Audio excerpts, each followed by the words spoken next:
حضرت ابراہیم علیہ السلام کی عادت تھی کہ بغیر مہمان کے کھانا نہیں کھاتے تھے۔ ایک دن کھانا کھانے بیٹھے تو مہمان کو ساتھ بٹھایا تو کہا اللہ کے نام سے شروع کرو، تو وہ کہنے لگا میں تو اللہ کو نہیں مانتا۔ کہا تیرا میرا رشتہ بلا کیا ہے، نہ تو میرا رشتہ دار نہ کوئی کاروباری سانچ، تجھے اللہ کے نام پہ بلایا ہے اور کھانا تیرے سامنے رکھا ہے، اور اگر تجھے میرے رب کا نام ہی گوارا نہیں ہے تو پھر تیرا میرا کیا تعلق باقی رہ جاتا ہے۔ اس نے کہا کہ میں چند ٹکڑوں کے لیے، چند لقموں کے لیے اپنے بتوں کا نام نہیں چھوڑوں گا، تیری مرضی ہے مجھے نہیں کھانا دینا تو نہ دو، میں اپنے بتوں سے بے وفائی نہیں کر سکتا۔ حضرت ابراہیم نے کہا اگر تو اپنے بتوں کے ساتھ اتنا وفادار ہے تو ٹھیک ہے، پھر میرے رب کا نام نہیں لے گا تو پھر میرے ساتھ پاس بھی تیرے لیے کچھ نہیں ہے۔ اٹھ کے چلا گیا۔ وہ چلا گیا تو جبریل امین حاضر ہو گئے۔ اے ابراہیم، رب سلام دیتا ہے اور فرماتا ہے تو نے میرا ایک بندہ ناراض کر دیا۔ مالک تیرا بندہ تھا جو تیرا نام لینا بھی گوارا نہیں کرتا تھا۔ کہا اے ابراہیم اس کی عمر کتنی ہوگی؟ مالک کوئی 80 کے قریب ہوگی۔ کہا 80 سال ہو گئے نا میں اس کو رزق دے رہا ہوں، تم ایک دن نہیں دے سکے۔ اب ابراہیم علیہ السلام اس کو ڈھونڈنے نکلے ہیں، وہ دور جا چکا تھا۔ اس کو آواز دی میاں آ جاؤ کھانا ٹھنڈا ہو رہا ہے۔ اس نے کہا میں تیرے رب کا نام نہیں لوں گا۔ کہا نہ لینا آ جاؤ۔ کہا پہلے تو بڑے سخت تھے اب اتنی نرمی کہاں سے آ گئی؟ کہا رب کا ہی پیغام آیا ہے کہ 80 سال ہو گئے میں بھی تو اسے کھلا رہا ہوں۔ تو کہا اچھا تیرا رب اتنا مہربان ہے تو میں کھانا بعد میں کھاؤں گا، پہلے مجھے اپنے رب کا نوکر بنا دے۔ تو کوئی مانے اسے بھی عطا کرتا ہے، کوئی نہیں مانتا ہے تو رب اسے بھی عطا کرتا ہے، اس کی شان ہے تو پھر اس کی تسبیح کیوں نہ بولی جائے، اس کی پاکی کیوں نہ بولی جائے۔ سبح اسم ربک الاعلی الذی خلق۔ پھر اس کی شان یہ ہے کہ اس نے تخلیق بھی کیا ہے، صرف رب نہیں ہے خالق بھی ہے۔ اس نے خلق کیا ہے، انسان کو وجود بخشا ہے، انسان کو زندگی کا نور بخشا ہے، اس کو حیات عطا کی ہے، اس کو تخلیق کیا ہے، فسوا، اور اس کو ٹھیک کیا ہے، اس کے اعضاء کو توازن دیا ہے۔ دو آنکھوں کے سائز میں فرق ہوتا تو کتنا عجیب اور بھدا لگتا ہے انسان۔ دو ٹانگوں کے سائز میں تھوڑا سا فرق ڈال دیتا، تسویہ نہ کرتا تو پھر انسان 6 فٹ کا قد ہے، چٹا گورا رنگ ہے، نقوش بڑے تیکھے ہیں، آنکھیں عقابی ہیں، اور جو ہے وہ ابھرے ہوئے خوبصورت رخسار ہیں، دراز بینی ہے، ماتھا چمکتا ہے، لیکن لنگڑا کے چلتا ہے تو کتنا عجیب لگتا ہے۔ اچھا قد رانا بھی تھا، سرو قامت بھی تھا، آنکھیں بھی نرگسی تھیں، ہونٹ بھی گلابی تھے، اور اعضاء کا توازن بھی ٹھیک تھا، لیکن دماغ کے تھوڑے سے پرزے ڈھیلے کر دیتا۔ تو 6 فٹ کا سونا جوان، لیکن قمیض کے پیچھے اس کے گھر کا ایڈریس لکھا ہوتا کہ جس کو ملے اس پتے پہ گھر پہنچا دے۔ تو وہ کتنا کریم ہے کہ جس نے پیدا بھی کیا، اعضاء کو تسویہ بھی دیا، اور دماغ کو ہدایت کا نور بھی دیا، اور عقل کا چراغ بھی عطا کیا۔ والذی قدر، ہر شے کی ایک مقدار مقرر کی، فہدا، اور چراغ ہدایت بھی عطا فرمایا، فطری اور جبلی ہدایت سب کو عطا فرمایا۔ بچہ جب اس دنیا پہ پیدا ہوتا ہے، آتا ہے اس دنیا کے اوپر، تو وہ ہر شے آ کے سیکھتا ہے۔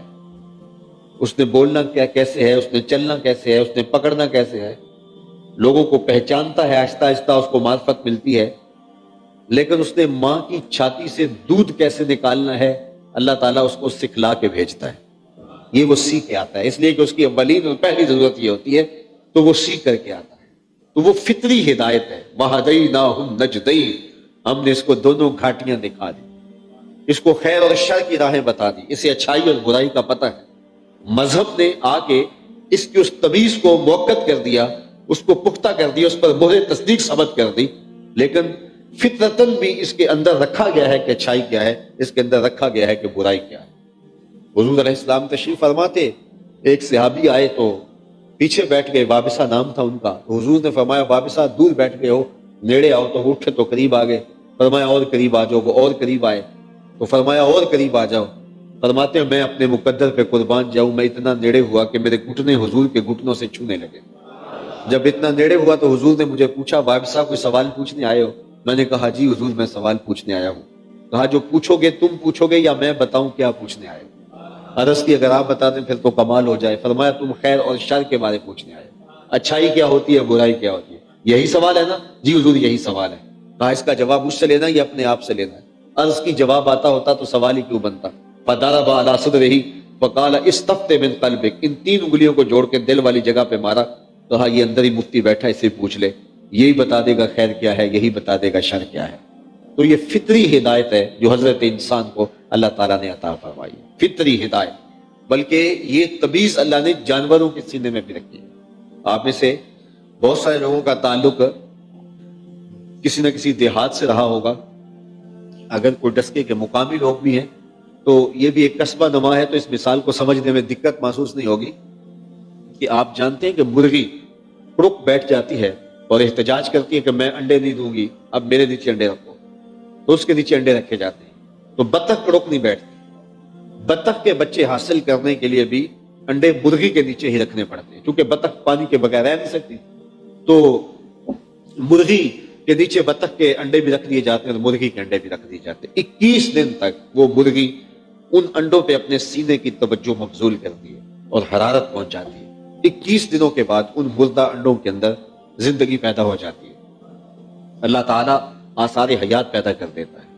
یہاں میں ایک جملہ کہا کرتا ہوں کہ اگر مردہ انڈوں پہ مرغی توجہ دے تو وہاں زندگی کے آثار نمودار ہو جاتے ہیں، اور اگر شیخ کامل اپنے مرید کے بیضہ دل پہ توجہ دے تو وہاں آثار حیات کیوں نمودار نہیں ہو سکتے۔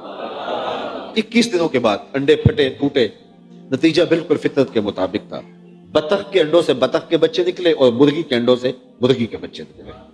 بطخ کے بچوں نے اپنی ماں دیکھی نہیں، جو سمجھنا سیکھنا ہے وہ مرغی سے سیکھنا ہے، تو 4 دن تو گھر والوں نے بچوں کو گھر سے باہر نہیں جانے دیا، لیکن جب سمجھے کہ کوئی پر پرزے نکل آئے ہیں، قوت مدافعت پیدا ہو گئی ہے، کوئی کبا اچکنے لگے گا تو مزاحمت کر لیں گے، انہوں نے بچوں کو مرغی سمیت گھر سے باہر نکال دیا۔ کھلا میدان آیا، آگے چھپڑ آ گیا، جوہر آ گیا، تو جب پانی کا تیلاب آیا تو بطخ کے بچوں نے نہ آؤ دیکھا نہ تاؤ، چھلانگ لگائی اور پانی میں تیرنے لگے۔